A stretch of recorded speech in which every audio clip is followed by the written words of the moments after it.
In part 1 of this series, I discussed the need to break down the polls state by state in order to determine who is winning the 2016 presidential election, and I laid out my methodology. In part 2, I analyzed what I called wildcard states, the states in which there is little polling data available. While Trump showed a strong lead amongst wildcard states, we will now expand our analysis to include the states in which polling is more reliable.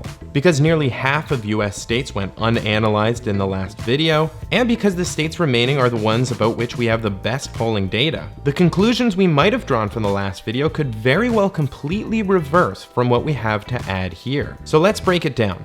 Which states are blue, which are red, by how much, and which are certifiably swing states.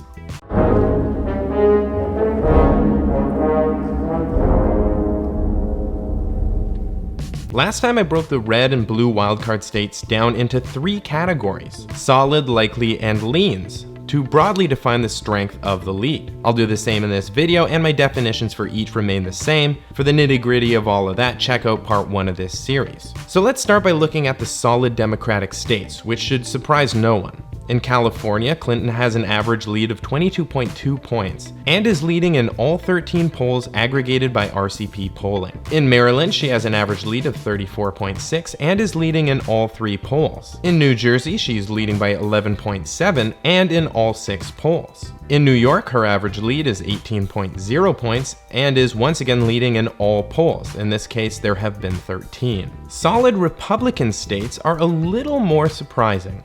There aren't any. In states where there have been 3 or more polls, none show an average lead for Trump of 10 points or more. Not a great sign for the Donald. Let's move on to the likely Democratic states. In Colorado, Clinton's lead is 8 points, and she is winning 6 out of 7 polls. In Connecticut, she is leading in all 3 polls with an average lead of 7.5. In Michigan, she wins 14 out of 16 polls and is leading by 6.6 points. Her lead in New Hampshire is 7.0, and she has won 19 out of 20 polls. In Pennsylvania, her lead is 8 points and 15 out of 19 polls with 2 ties. And in Virginia, she leads in 11 out of 13 polls with an average lead of 7 points. So what about the likely Republican states? Well, there's only one. In Missouri, where he has won 4 out of 5 polls, he has an average lead of 6.3 points. When it comes to states that lean Democratic, Clinton has a lead of 5 points in Minnesota, where she is favored in 3 out of 4 polls. In Oregon, she leads in 2 out of 3 polls with an average lead of 5.3. Wisconsin also leans towards Clinton, giving her an average lead of 5.6 from 3 polls, all of which have her ahead of Trump.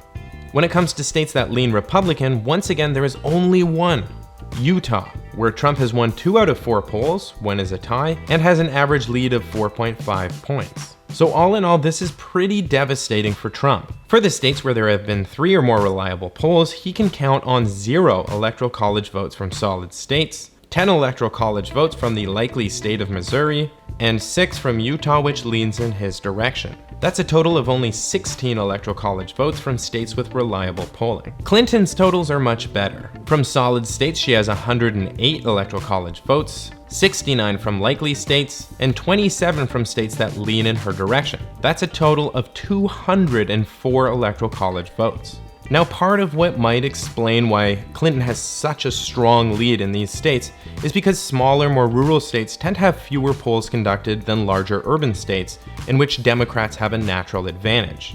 So let's add the wildcard totals. If we include wildcard state totals, Trump's electoral college votes are bumped up to 156. Clinton's grow to 273. Considering that it only takes 270 electoral college votes to win an election, this is still devastating for Trump. Now, these figures do include state predictions that are based only on historical trends, and as I've already pointed out, those states should be considered swing states, so let's reduce these figures to include only those that are supported by state polling. Now Trump has a total of 127 electoral college votes, while Clinton has 246.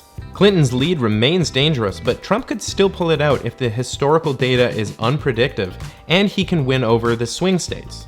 In states where there are more than 2 reliable polls, the swing states are Arizona, Florida, Georgia, Iowa, North Carolina, Ohio, and Nevada. Who these states vote for will very likely determine the outcome of the election, so we'll examine them in more detail in the next video.